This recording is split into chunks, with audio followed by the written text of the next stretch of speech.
हरे कृष्णा, राधे राधे दोस्तों। आज की इस वीडियो में आप सुनने वाले हैं रक्षाबंधन की पौराणिक कथाएं। यूँ तो रक्षाबंधन की कई कथाएं हैं, लेकिन यहाँ हम कुछ चर्चित कथाएं सुनाने जा रहे हैं। इनमें से पहली कथा का धार्मिक महत्व है, जिसे पूजन के साथ कहा जाता है।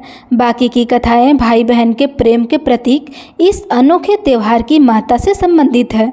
तो दोस्तों, आइए सुनते हैं रक्षाबंधन की पहली कथा।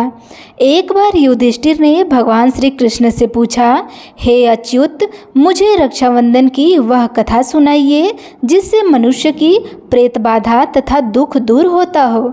तब भगवान श्री कृष्ण ने कहा, हे पांडव श्रेष्ठ, एक बार दैत्यों तथा सूरों में युद्ध छिड़ गया और यह युद्ध लगातार 12 वर्षों तक चलता रहा। असुरों ने देवताओं को पराजित करके उनके प्रतिनिधि इंद्र को भी पराजित कर दिया। ऐसी दशा में देवताओं सहित इंद्र अमरावती चले गए। उधर विजेता दैत्यराज ने तीनों लोगों को अपने वश में कर लिया। उसने राजपद से घोषित कर दी कि इंद्रदेव सभा में न आए तथा देवता व मनुष्य यज्ञ कर्म न कर सके। सभी लोग मेरी पूजा करें।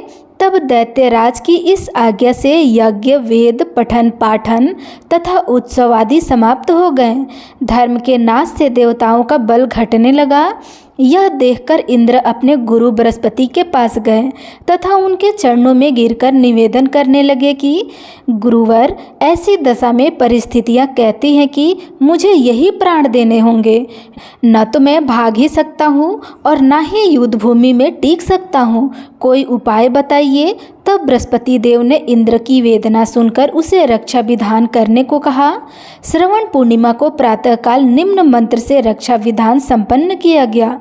इंद्राणी ने श्रावणी पूर्णिमा के पावन अवसर पर द्विजों से स्वास्थविक वाचन करवाकर रक्षा का तंतु लिया और इंद्र की दाहिने कलाई में बांधकर युद्ध भूमि में लड़ने के लिए भेज दिया। रक्षाबंधन के प्रभाव से दैत्य भागकर खड़े हुए और इंद्र की विजयी हुई। राखी बांधने की प्रथा का सूत्रपात यहीं से होता है। अब आप सुनिए रक्षाबंधन की दूसरी कथा। भारतीय इतिहास के अनुसार मुसलमान शासक भी रक्षाबंधन की धर्म भावना पर न्यौछावर थे। जहाँ जहांगीर ने एक राजपूत स्त्री का रक्षा सूत्रपातक समाज को वशिष्ठ आदर्श प्रदान किया। इस संदर्भ में पन्ना की राखी विशेषतः उल्लेखनीय है। एक बार राजस्थान की 2 रियासतों में गंभीर कलह चल रहा था। एक रियासत पर मुगलों ने आक्रमण कर दिया। अवसर पाकर के दूसरी रियासत वाले राजपूत मुगलों का साथ देने के लिए सैन्य सजा कर रहे थे। पन्ना भी इसी मुगलों के घेरे में थी। उसने दूसरी रियासत के शासकों को, जो मुगलों की सहायता कर रहे थे, राखी भेजी। राखी पाते ही उसने उल्टे मुगलों पर आक्रमण कर दिया। मुगल पराजित हुए। इस तरह रक्षाबंधन के कच्चे धागे ने दोनों रियासतों के शासकों को पक्की मैत्री के सूत्र में बांध दिया। अब आप सुनिए कृष्ण और द्रौपदी की कथा। एक बार भगवान श्री कृष्ण के हाथ में चोट लग गई तथा खून की धार बह निकली। यह सब द्रौपदी से देखा नहीं गया और उसने तत्काल अपनी साड़ी का पल्लू फाड़कर श्री कृष्ण के हाथ में बांध दिया। बांधने के फलस्वरूप खून बहना बंद हो गया। कुछ समय पश्चाताप जब दुशासन ने द्रौपदी की चीरहरण किया, तब श्री कृष्ण ने चीर बढ़ा करके इस बंधन का उपकार चुकाया। यह प्रसंग भी रक्षाबंधन की महत्ता को प्रतिपादित करता है।